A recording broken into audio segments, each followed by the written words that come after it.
За бүгдээрэнд энэ өдрийн мэндийг хүргэе. Тэгэхээр нийгэм цаг үеэс шалтгаалаад ихтгэлийнхаа сэдвийг улс төрийн намын дотоод санхүүжилтанд намын бие даасан байдал нөлөөлөх нь гэдэг сэдвийг өгсөн. За сүүлийн үе бид нар яригадаад байгаа жидүү гэдээ мэдж байгаа. Тэгэхээр улс төр ба эдийн засгийн эргэлт мөнгөтэй холбоотой асуудал бол нийгэмд хамгийн хурцаар тавигдж байгаа томоохон асуудал. За 2020 он буюу сонгууль ойрцонтой холбогдуулаад ер нь улс төрийн намууд дотоод санхүүжилтанд бие даасан байдалд нь хэрхэн нөлөөлдөг талаар судалгаа явуулсан.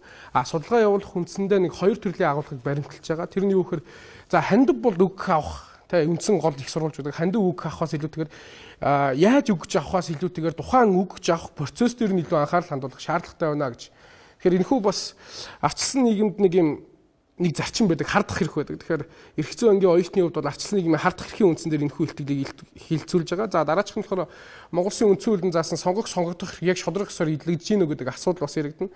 За тэгэхээр энэ бол бичдгээр хүрж байгаа учраас аль нэг байгууллага аль нэг намтай холбоотой судалгааг энэхүү илтгэлээсээ бол бас хасаж бичвэр хэлбэрт шүүгчнэрт өгөх нь илүү зөв байна гэж удаа үзэж байгаа.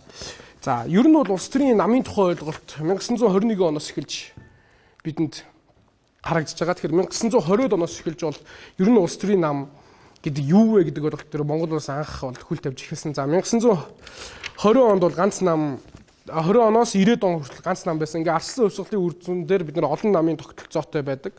Ийм тогтолцоороо шилжсэн байгаамаа. За тэгээд 1990 онд бол улс төрийн намуудын тухай хууль батлагдсан гарч эрх зүйн орчин хамгийн анх бүрэлдэж өгсөн байгаа. Тэгэхээр энэ эрх зүйн орчин бүрэлдснээс хойш өнөөдөр хичнээн жил болж байна. Магадгүй энийг цаг үетэй холбогдуулаад шинжлэх шийтгэх шаардлага ус гарч эхэлсэн гэдэг бас цохос дурдъя. За тэгээд хууль санаачлагдах мөчөөс мэдээж энэ хуулийн талаар эрх зүйн орчны талаарх ярьж байна.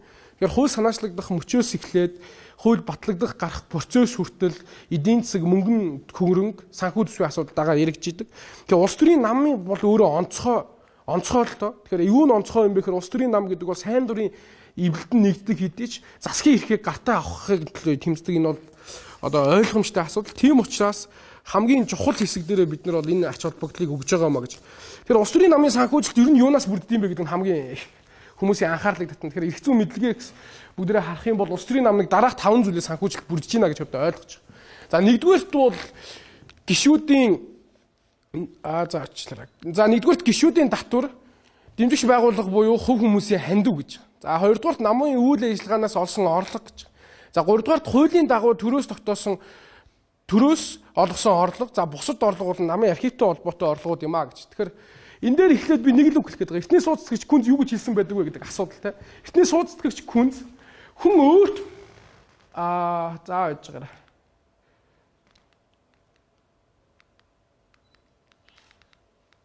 За энд байна. Хүн өөрт байгаагаа өгч чаддагч төдий хэмжээний хариу нэгтгэе гэж. Тэгэхээр улс төрийн нам өөрөө доктортой бие даасан засгийн эрхийг гартаа авах байдлын төлөө тэмцэлтэхдээ юунд илүү анхаардаг вэ гэж. Энэ бүхний гол хөшүүрэг нь бол мэдээж түүний эдийн засгийн хувьд бие даасан байдал байдаг. Эдийн засгийн хувьд бие даасан байдлыг дараах 5 зүйлээс бүрддэг гэдгийг ч хэн илүү мөнгө өгч чадaltaй вэ эсвэл чадамжтай вэ гэдэг асуудал яригд. Бүгдээрээ бодъё л доо. Өнөөдөр улсын төсвийн хамгийн их мөнгө өгдөг хүмүүс нь хин юм бэ гэдэг асуудлыг ярих юм бол бизнесмэнер буюу хамгийн их ашиг орлого олж байгаа хүмүүс байдаг. Тэгэхээр улс төрийн намтай ч гэсэндээ ижил. Тэгэхээр намын бие даасан байдалд яаж нөлөөлөх гээд байгаа юм бэ гэдэг хамгийн энгийн асуултанд бид нар хариулт өгөх юм бол би танд өнөөдөр өгснөөхөө хэмжээгээр буцаагаад яг тэр хэмжээний эрх мэдэл авна гэдэг зарчим үйлчилдэг. Энэ бол маш энгийн. Танд 5,000 төгрөг өгсөн найз эсвэл 5 тэрбум өгсөн найз хоёрын хоорондох асуудлын хүрээнд яригдж байгаамаа гэдэг асуудал. Тэгэхээр энэ өөрөө намын бие даасан байдал магадгүй зарчмыг алдагдуулж байгаа юм биш үстэй гэж. Тэгэхээр зарчим гэж юу юм бэ гэдгийг сүүлийн үед маш олон тодорхойлолт олон улсын судлаач нар гаргаж ирээд байгаа. Гэтэ эрх зүйн хувьд бол зарчим гэдэг бол үйл ажиллагаанд мөрдөглөг болох, удирдгал болох зүйлийг хэлнэ гэж. Тэгэхээр нам өөрөө үйл ажиллагаагаа тогтмол явуулахын тулд ямар зарчимд байх вэ гэдэг асуудлыг бас хүндхэн шаардлагатай болсон гэж. За ингээд бидний ярих гээд байгаа зүйл бол Монгол Улсын их хурл 2015 оны 1-р сарын 28-нд улс төрийн намуудын тухай хуулийг шинжилсэн баталсан байдаг. За эндээс мэдээж нийтлэг үндэслэл, нам байгуулах, намын зохион байгуулалтанд тавих шаардлага, намын санхүүжилт, бусад зүйл гэсэн юм 5 бүлэг 24 зүйлтэй бүрдсэн байна. Гэхдээ бид нар асуулттай холбоотой маш чухал үгийг мэднэ. Хинд эрх мэдэл байна түүнд хилэн цоршно гэж. Дараагийн үг бол хинд хөгжим байна тэр хөгжмөөр тохируулдаг гэдэг алга. Тэгэхээр улс төрийн намын санхүүжилттэй холбоотой хинд мөнгө байна тэр илүү эрх мэдэл олох боломжтой энэ эрх зүйн актаас бас харагдах байгаамаа гэж. За тэгэхээр өнөөдрийн хүртэл практик дээр тулгамж байгаа томоохон асуудал бол намын гишүүдийн намдаа хэдий чинээ туслалцаа өгнө, хандив өгнө, намдаа хэдий чинээ мөнгөн хэрэг өгнө. Гэтэ улс төрийн намын санхүүжилт гэдэг юм уу хандив туслалцааг дан ганц бас мөнгөний хэлбэрээр хэмжиж болохоо үлдсэн байна. Тэгэхээр энийг бас илтгэлийнхаа агуулгыг шинэлэг санаа гаргаж ирэх нь зөв юм байна гэж. За ингээд ардчлал үндэсний өдөр тутмын чөлөө хэвлэлийн 2014 оны 12 дугаар сарын 26-ны өдрийн дугаар 244 бүхий хэвлэлд доорх асуултаар санал асуулга авсан байна. Энэ бол олон нийт ухтаа улс төрийн намуудад итгэж байгаа юу гэдэг хамгийн том факт, хамгийн том судалгаа юм а гэдгийг онцолж хэлье. За эндээс харах юм бол нэгдүгээрт томоохон хандивлагч нар улс төрчдөд хэд их нөлөө үзүүлж байна гэдэг дээр огт санал нийлэхгүй гэдэг нь 1.1%, бүрэн санал нийлж байна гэдэг нь 46.9% харагдж байгаа юм гэж. За дараачих нь хандивлагчид нэрээ нууцлахад амархан байна гэж. Тэгээ огт санал нийлэхгүй 1.2, бүрэн санал нийлж байна гэдэг бол 37.9 юм а гэж.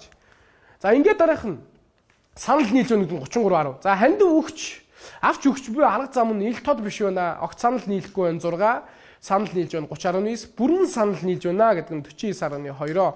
Таны бодлоор хандивлагчдад намуудад хандив өгөхдөө улс төрийн төлөө тогтоох зорилго агуулж байна уу гэдэг асуудал дээр тим 78.8, үгүй 7.6 гэсэн судалгаа гарсан байна. За энэ судалгаанаас шүн засгээд одоо засгийн эрхийг гартаа авж байгаа эсвэл засгийн эрхийн төлөө өрсөлдөж байгаа хоёр томоохон нам байгаа. Энэ томоохон намуудыг бол судалгааг энэ слайдн дээр оруулж яриаггүй яг тэр бичлэг болгож хүргэж байгаа. Тэгэхээр зарчмын өрөөнд бас та бүхэнд хэлсэн. Тэгээд ардчлал бол ухтаа тэгш оролцоог хангах хэрэгтэй байдаг. Гэтэл яг энэ судалгаанаас ард түмэн өнөөдөр мэдээлэл тэгвэл ил тод биш байна гэдэг нь харагдаж байгаа. Бусад бүх зүйлийг үгүйсгэж болгоч ард түмнээс авсан судалгаа мэдээлэл ил тод биш байна гэдгийг бас харуулж байгаа юм байна гэж. За бүгдээ дараагийн үс рүү шилжин. Тэгэхээр өнгөрсөн оны сүүлээр хийгдсэн намуудын санхүүжилтийн талаарх олон нийтийн санал бодлогын судалгаагаар бас харагдаж байгаа. За эндээс та бүхэн харах юм бол томоохон хэдэн судалгааг нь би та бүхэнд хэлье. За нэгдүгээрт улс төрийн санхүүжилтийн өнөөгийн тогтолцоонд тодорхой сонирхлын бүлэг давуу байдалд олгож байна гэсэн судалгаанд оролцогчдын 79% нь үзсэн байна. Тэгэхээр бид нар бол 50-ыг бол тэнцүү гэж үздэг бол 50-аас илүү тэн илүү буюу 79% нь эндээс харагдаж болох юм а гэж. Тэгэхээр дараах судалгааг слайдын хэлбэр дээр бас оруулж байгаа. За ер нь яг одоо тэгвэл бид нар дээр захиргааны иргэн шүүхтэр ч юм уу оцсон кейс байгаа юу гэдэг асуудлыг бүгдээрээ хавьна. Тэгэхээр бүгдээрээ мэднэ иргэний зөргөн нам гэж байсан. Иргэний зөргөн нам яг одоо захиргааны иргэн шүүхтэр хүртлийн шүүхтэд асуудлаа шийдвэрлэж гэж яваагүй байгаа. Шалтгаан нь юу вэ гэхээр энэ хандивлагчтай холбоотой асуудал өмнөгчлийн тоотой хэдэн гишүүдээс болж хандивлагч нь цаашаа аудитын байгууллагатай мэдээлэл хүргэж өгөөгүй. Энээс болж дараагийн сонгуульд оролцуулаагүй. Ингээд захиргааны иргэн шүүхтэр бас л маргаантай хിവэрэ байгаа. Энэ бүх асуудлыг шийдвэрлэхийн тулд итгэгчийн зүгээс ихний хэдэн зөвлөмжийг гаргаж өгч байгаа. За нэгдүгээрт хандивлагч болон хандив хүлээн авч буй намын үүрэг хариуцлага болгон төлөвшүүлэхэ гэж. Тэгэхээр нам өөрөө бол төлөвшсөн байж улс төрийн нам болох нь гарцаагүй. За тайлан нь өргөн үрээтэй бүхий л төрлийн их усүрийг тусгасан хүртээмжтэй байх шаардлагатай байна гэж үзэж байгаа. За энэ дээр харагдаж байна. Тэгэхээр улс төрийн намын санхүүжилт болон нэр дэвшигчдийн санхүүжилтийг ялгаа гаргаж уг тайландаа тусгах. За хууль зүйцэн нэр дэвшигч болон намд тооцох эрх зүйн орчин буюу хуулийн санкцийг чангадгахаа гэдэг асуудлыг ярьж байгаа.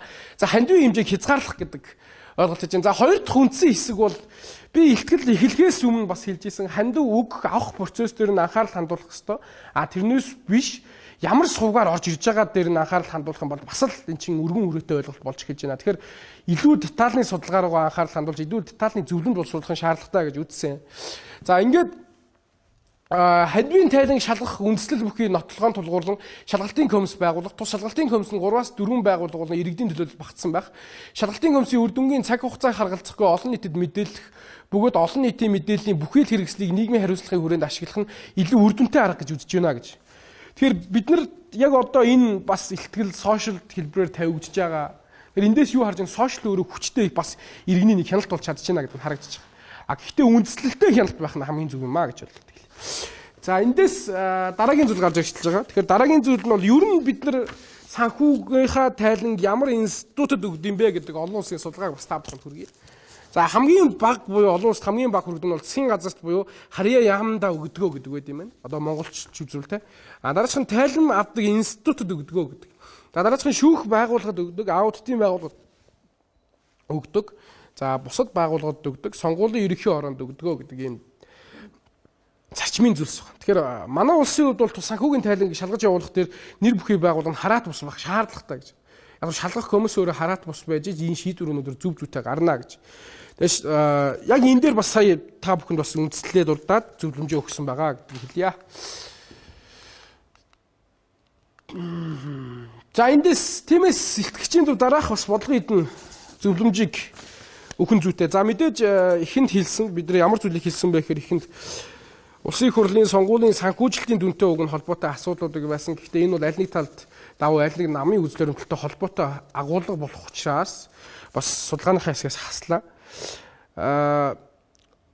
За хамгийн чухал хэсгийг одоо би ярихыг хүслээ. Хандивын болон бусад санхүүжилтийг бүртгэх, уг бүртгэл нь намын айлч гишүүн үзэхэд нээлттэй байх зэрэг нь намын төлөвшил хариуцлагатай байдлыг илэрхийлэл юм а гэж. Тэр илтгэгчдийн зүгээс зөвлөмж боловсруулахад дээр илүү их ач холбогдол өгсөн. Зөвлөмжийн олон улсын судалгаа буюу дам ишлэг хоёр үндсэн судалгаараас үзсэн. За нэгдүгээр хандив өгөх болон авах үед бол намын үүрэг хариуцлага болгон төлөвшүүлэхийг бид хамтд хэлсэн байгаа. За хандивын тайланг шалгах үндэслэхгүй 3-аас 4-ийг гаргах гэдэг ийм асуудлуудыг хөндөж байна. За угтаа улс төрийн нам гэдэг ойлголт бол санхүүжилттэй нэгт уялдаа холбоотой. Санхүүжилттэй нэгт уялдаа холбоотой хэн нэгэнд илүү давуу эрх олгож явах юм бол энэ бол үндсэн хуулийн заасан сонгох хэрэгтэй шууд харьж ойлголт юм. Тэгэхээр үндсэн хуулийн заасан сонгох эрхийг тэгшидлүүлэх энд эрх зүйн мэрэгчлэр судалгаа хийж байгаа, эрх зүйн мэрэгчлэр суралцж байгаа оюутнуудад маш чухал асуудал. Тэгэхээр бидний хамгийн том асуудал бол хэн илүү зөв зөвлөмж боловсруулах вэ гэдэг асуудал боловсруулж байгаа. Тэгэхээр энийг бас бодлогын түвшинд сонсох шаардлагатай болсон байна гэдгийг хэлье гэж үзэж байна.